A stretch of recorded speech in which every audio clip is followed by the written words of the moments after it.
Welcome back to Fortune Cookie Motorsports. I'm going to try and make this one as quick as I can, so let's get right to the results of Watkins Glen. Fortune Cookies did okay, 170 points, 238 in the big league.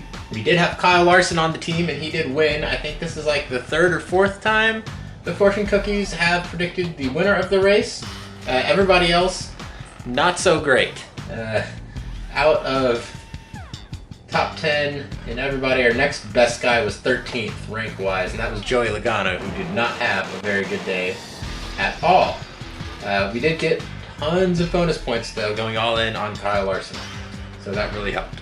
As far as the smaller league, 170, good enough for 27th, so actually not bad. It must have been a pretty low-scoring day in the smaller league. Sorry.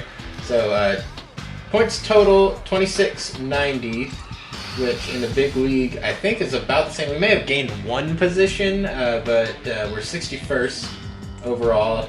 And then my personal team, once again, it was a day that I really, like, in a vacuum, can't complain about. I had 181 points, but I once again lost ground to the points leader.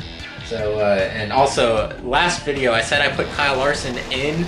Sunday morning I took him off. I was reading one of those fantasy, like, help things, and they were like, well, if you've only got one left of Kyle Larson, save him for Michigan. I was like, oh, well, that was my original plan all along, so maybe I should.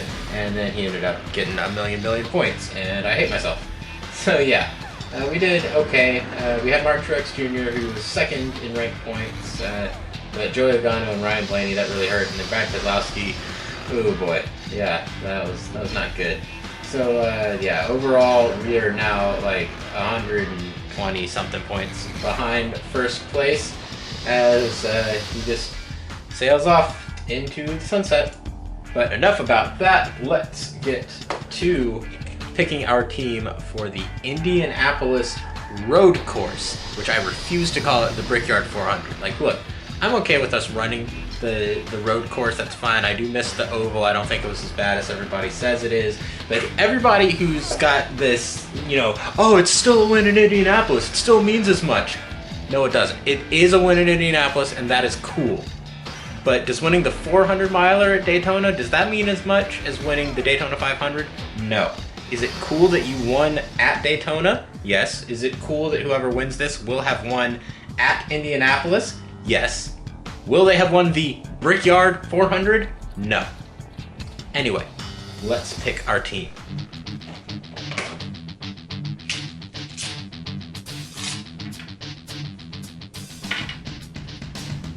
You will touch the hearts of many. And let me check, because last time we did this, we ended up actually having a duplicate. And no, okay, so there are at least 3 different fortune cookies within this box. And the first pick is number 8, Tyler Reddick, fighting for that last playoff spot. He's a pretty good budget pick. If you're looking to fill out your roster without, like, using up too many people, Tyler Reddick quietly been doing pretty good.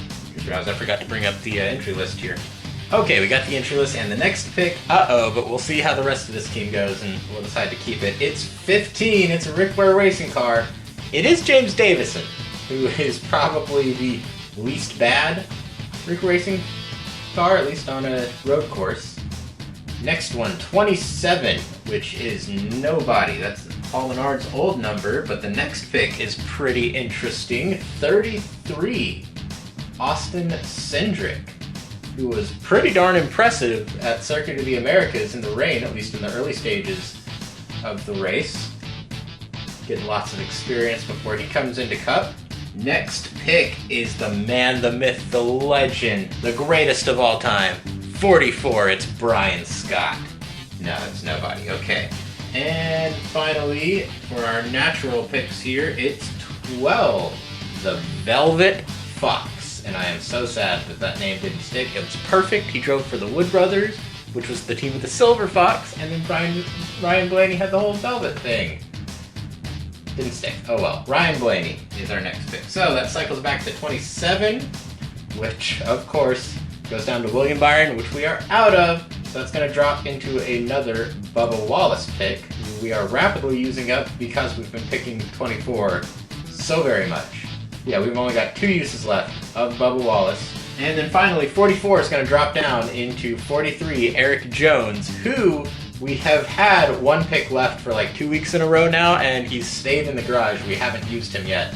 Although I imagine this week might actually be our last Eric Jones because James Davison is on the team. So unless something goes horribly wrong for one of these guys early in the race, I do think we are going to end up using Eric Jones. Okay, so our team is Tyler Reddick, James Davison, Austin Cindric, Ryan Blaney, Bubba Wallace, and Eric Jones. And I was slightly surprised at this. The highest person in the fantasy odds, at least on our team, is Austin Cindric. So we are going with him for the all-in bonus points. We'll look at my team real quickly that I have 0 confidence in whatsoever. I also have Tyler Reddick on the team. I got Chase Elliott and Martin Truex Jr. I've stuck with that strategy, at least for my road course guys. I've got 1 use left of them each. I do have Christopher Bell this time, and I'm going to keep him. I did not keep Christopher Bell last time, and I know it didn't work out for him, but still, he's, I guess, a good road course guy. And then just William Byron, and I'm using up my last Denny Hamlin too, maybe. I don't know. To make up for the lack of Kyle Larson here, I am pretty much going all in on Kyle Larson with my bonus picks. So yeah, there is that. Alright, so that is the end of the video. Stop motion fans, race 7 is finally out, although if you're watching this, you've probably already seen race 7. But when is race 8 coming out? I don't know, eventually, when I get around to it. Thanks for watching. Bye.